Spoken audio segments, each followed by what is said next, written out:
All right, what's up, everybody? You know it's Jay Gallus here as usual. I'm here to talk to y'all as usual. Can you lend me your ears and listen to me for a second? All right, now what am I talking about today? It's always some next shit, right? It's next some right? All right, talking about buying a Tesla. Now they have lease programs for the Tesla Model 3. I don't know if you know that. Before, they didn't have a lease program. You had to finance it. But now they have a lease program where you can lease the car and you can give it back after the 3 years or how long you put the lease for. Now, the question is, should you get a Tesla if you're not planning on keeping it and if you don't have a house?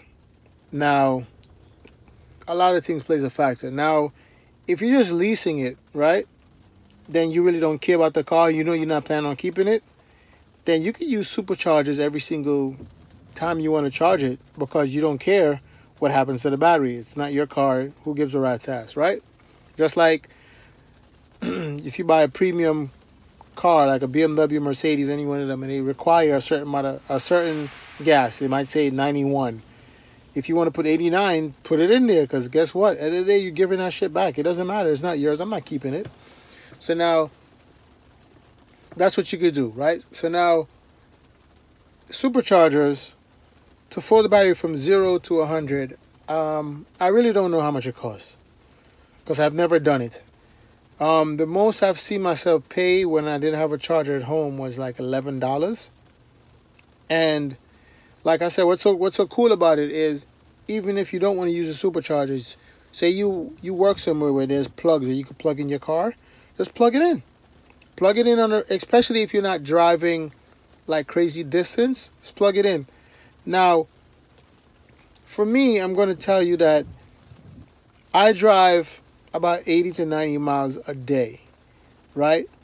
So for me, not having a charger at home was kind of an inconvenience because I had to go to the supercharger, which was like probably like a 15-20 minute drive, right? I had to drive to the supercharger, then I had to sit down in the car and wait for it to charge, and it took me like 30 minutes to 40 minutes to charge the car, right? And because I drive so much miles, I was doing that like every day, right? Because I'm not charging it to 100%. I was charging it up to like 280. And I would drive out between the way I drive, my bad driving habits of driving so fast, between the music, air conditioning, all that stuff, and me driving all the miles that I drive, I was using about 90 to 100 miles a day, right? Then I would drive to the supercharger, and I would sit there for the 30 minutes, 40 minutes, charge it up, and I would do that every day. Now, at first, when I first got the car, I wasn't doing that. I was using a regular charger, plugging in the outlet, and charging it that way. But because I drive so much miles a day, it would not work out. I would kill the battery, and it wouldn't be enough charge for the day. So basically, if I was to plug it in right as I get home, and I plug it out when I'm going to work, I would probably gain like 20, 30 miles. It wouldn't be no crazy amount. It wouldn't be enough. So I always had to use it, charge it up a little bit, and then sometimes I would have to, majority of the times I was going to the supercharger.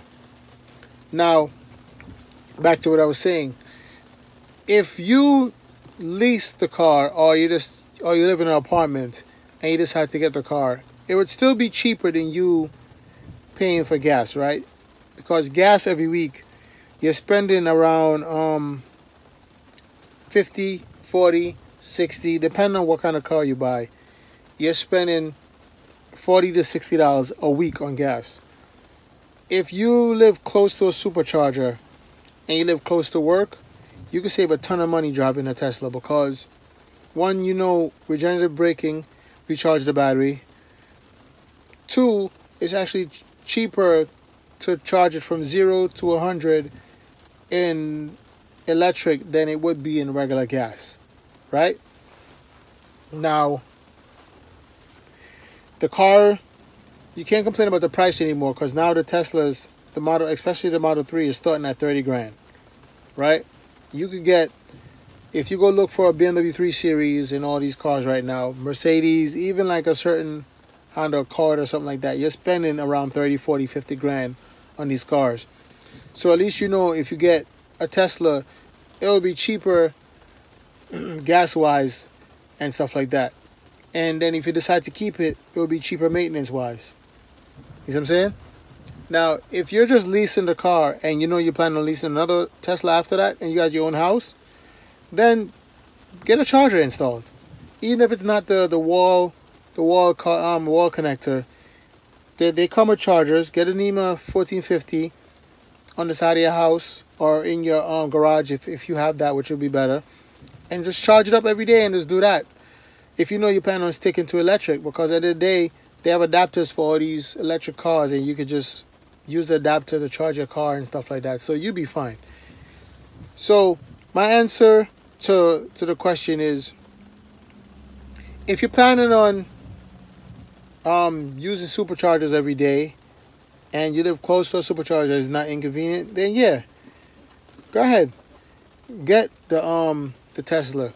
But if you live far like me, for me, without me having a charger at home, I don't think it's convenient for me at all. I don't think it would be convenient, because it'll be annoying for me to keep. And I drive 20 minutes to get there. Then it takes me 40 minutes, 30 minutes to charge it. Then I got to drive back home. Every day I'm spending about going and coming back. I was over an hour. Over an hour of me going to the supercharger and all that stuff. That hour, that could have been spent at time at home, eating, spending time with the kids, stuff like that. So for me, it wouldn't be convenient for me if I didn't have a charger at home. The superchargers only come in handy if I'm going on road trips. Or the other day my wife went to Jersey and she went to Queens. She was in all over the place, and she ended up going to like the mall. She plugged it in and charged it up, gained like 100 miles, and then she jumped off and then she was out. So the lease is out. Like I said, go get a lease if you want. Even if you have an apartment, you can still do it. It's doable. Just think about the charging if it's convenient for you. If you, like I said, if you're far from work, then I don't think it's wise to get an electric car. Just get a gas car. Even if it's a gas car that's really good on gas, like one of those Honda Elantras or Honda Civic or one of those Kias. There's so much different cars that's really good on gas. Just get one of those. Don't do it if you live far away from your job. It's gonna be very inconvenient unless you're single or you just got a girlfriend and you don't mind, then whatever. But if you have kids, I don't think it's for you.